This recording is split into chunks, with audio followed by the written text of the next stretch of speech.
جی آپ کا اس سرزمین سے تعلق ہے جدھر علامہ اقبال پیدا ہوئے، تو ہمیں بڑا فخر ہوتا ہے کہ علامہ اقبال کی فلسفہ، علامہ اقبال کی شاعری جو ہے وہ صرف بر صغیر تک محدود نہیں ہے، اس کو وسطی ایشیا کے اندر بہت زیادہ سراہا جاتا ہے، بہت زیادہ پڑھا جاتا ہے۔ اقبال کے وہاں میوزیمز موجود ہیں، اقبال کی لائبریریز وہاں موجود ہیں۔ ایران کے اندر بھی جس طریقے سے اقبال کو پڑھایا بھی جا رہا ہے اور کلام اقبال کو فروغ بھی دیا جا رہا ہے، تو دیکھیے ہمیں مسلم امہ کو جو چیز ایک متحد کرتی ہے اس میں کلام اقبال کا بہت بڑا کردار ہے، اور وہ ہر حوالے سے میں سمجھتا ہوں کہ اس میں جو خودی کا پیغام، خود انحصاری کا پیغام، ایک امہ کے لیے یکجہتی کا، آپس میں اتحاد و اتفاق کا جو پیغام ہے، میں سمجھتا ہوں کہ اس میں بہت زیادہ ہمیں سوچنے کی بھی ضرورت ہے، اور اس امر کی بھی ضرورت ہے کہ ہم کیسے اقبال کے کلام کو بھی مزید فروغ دیں اور اس کے ذریعے یہ ملک و قوم ترقی بھی کرے اور آگے بھی بڑھے۔ آج موقع ایسا نہیں ہے کوئی سیاسی بات کی جائے، مگر ہماری ہمیشہ کوشش رہی ہے کہ قوم بھی متحد رہے، اور دیگر سیاسی جماعتوں کے ساتھ بھی جو ہمارے معاملات ہیں وہ ہمیشہ ہم نے فراخ دلی کا بھی مظاہرہ کیا ہے اور ہمیشہ اچھے اخلاق کا بھی مظاہرہ کیا ہے، مگر دکھ کے ساتھ کہنا پڑتا ہے کہ جس طریقے سے ایک ہماری سوچ بن گئی ہے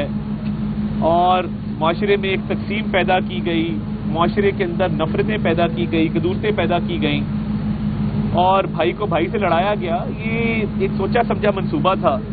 اور یہ منصوبہ ان کا تھا جو اغیار کے اوپر جن کی انحصاری تھی۔ اب اغیار کی جب میں بات کرتا ہوں تو مجھے یہ بتائیے، آج جو فلسطین کے حالات ہیں اور غزہ کے جو حالات ہیں، اس کے اندر آپ نے کبھی دیکھا کہ زیک گولڈ سمتھ کی کسی سٹیٹمنٹ کی کسی نے مذمت کی ہو؟ یعنی وہ کلپس ہمیں یاد آتے ہیں کہ زیک گولڈ سمتھ بڑا آنریبل آدمی ہے، بڑا وہ اچھا آدمی ہے، اس کی کیمپین بھی چلائی جاتی ہے، مگر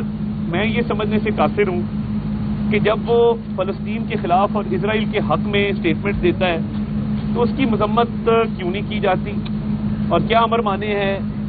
اور یہ کیا لابی ہے، اور کیا یہ معاملات ہیں کہ جہاں پہ آپ فلسطین پر مظالم ڈھانے والے، فلسطین میں فنڈنگ کرنے والوں کی کیمپین چلائیں لندن جا کر، اور پھر کہیں کہ یہ بہت اچھے لوگ ہیں۔ یہ تو بڑی میں سمجھتا ہوں کہ افسوسناک صورتحال ہے،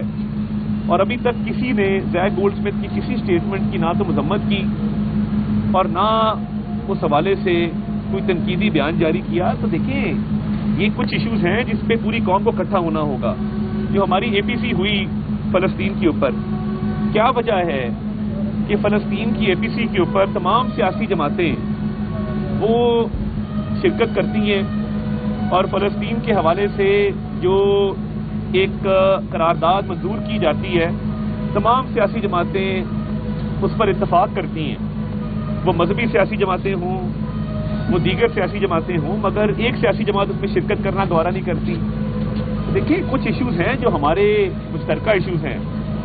وہ کشمیر ہو، وہ فلسطین ہو، یہ جو امت کو اکٹھا کرنے کی بات ہے، امت میں اتحاد و اتفاق پیدا کرنے کی بات ہے۔ امت میں تو اتحاد و اتفاق تب پیدا ہوگا جب ہمارے ہاں اتحاد و اتفاق ہوگا،